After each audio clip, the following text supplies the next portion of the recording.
अस्सलाम वालेकुम जी। डॉक्टर हरीश कुमार साहब ने कैसे इस्लाम कबूल किया।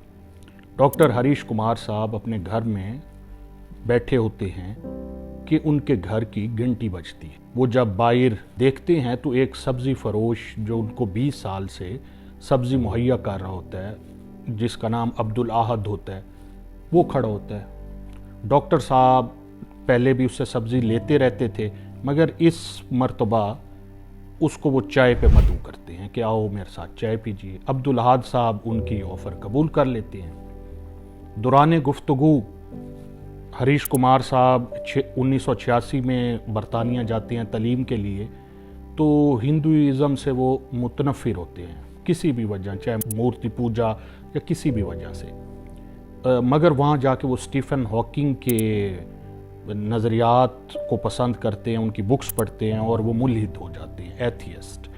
वो अल्लाह के वजूद के इनकारी हो जाते हैं। तो अब्दुल आहद साहब से वो इसी मौजू पे बहस मुबाहिसा शुरू कर देते हैं। जब उनसे बहस मुबाहिसा करते हैं तो वो एक बात महसूस करते हैं कि अब्दुल आहद तो पांचों नमाज़ें पढ़ने वाला और सीधा साधा बंदा है, कोई बहुत ज़्यादा सब्ज़ी का मुनाफा नहीं लेता और बस वो कोई बहुत ज़्यादा बहुत बड़ा आलिम नहीं है।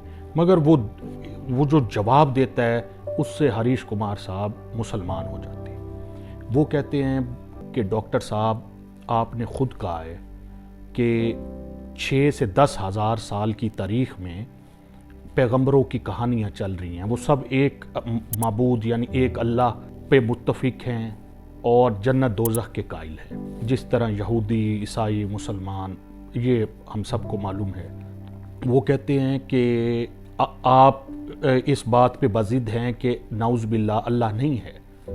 तो वो कहते हैं भाई इसमें अगर हमारी डेथ हो जाती है, अब्दुल आहद साहब कहते हैं, तो एक ये है कि हम दोनों की डेथ होती है, तो अगर मरने के बाद नाउज़ बिल्लाह अगर अल्लाह ना हुआ तो हम बराबर होंगे, कोई नहीं, बस ना दुनिया थी ना कायनात थी, सब यानी कोई दुरुस्त नहीं था ये जो हम बातें सुनते थे, तो कोई बात नहीं। मगर अगर आगे जाके अल्लाह हुआ तो आप पकड़े जाएंगे। उनका ये जुमला हरीश कुमार साहब की ज़िंदगी बदल देता है। वो परेशान हो जाते हैं कि हाँ, अगर अल्लाह हुआ तो मैं तो फंस जाऊंगा।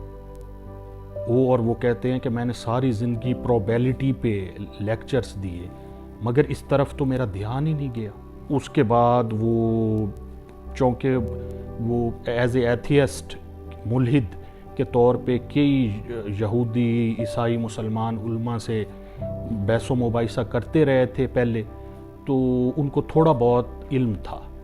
वो फिर एक लेक्चर सुनते हैं डॉक्टर ज़ाकिर नाइक साहब का, जिसमें वो कहते हैं कि 1400 साल से जो कुरान पाक हमारे पास है वो लारैब यानी उसमें कोई चेंजिंग नहीं हुई, वो वैसे ही है जैसे यानी पहले था, अब भी वैसे है सदियों के बावजूद। तो वो जाके ईसाई मिशनरी इदारे से इसकी तस्दीक करते हैं, वो तस्दीक करते हैं कि वाकई ऐसा है। उसके बाद वो इस्लाम कबूल करते हैं। अब उनकी 3 बेटियां हाफिज़ कुरान हैं, वो रियासत केरला में इस्लाम में तबलीग के लिए शिफ्ट हो गए हैं। उनके ये जवाब कि अगर अल्लाह हुआ तो आप फंस जाएंगे, उनकी इस्लाम लाने की वजह बना। और अल्लाह की करनी भी देख लें कि एक ऐसे शख्स को इस्लाम की दौलत से नवाजा जो उसके वजूद का ही कायल नहीं था। और अब डॉक्टर साहब का नाम अब्दुल आहद है। शुक्रिया।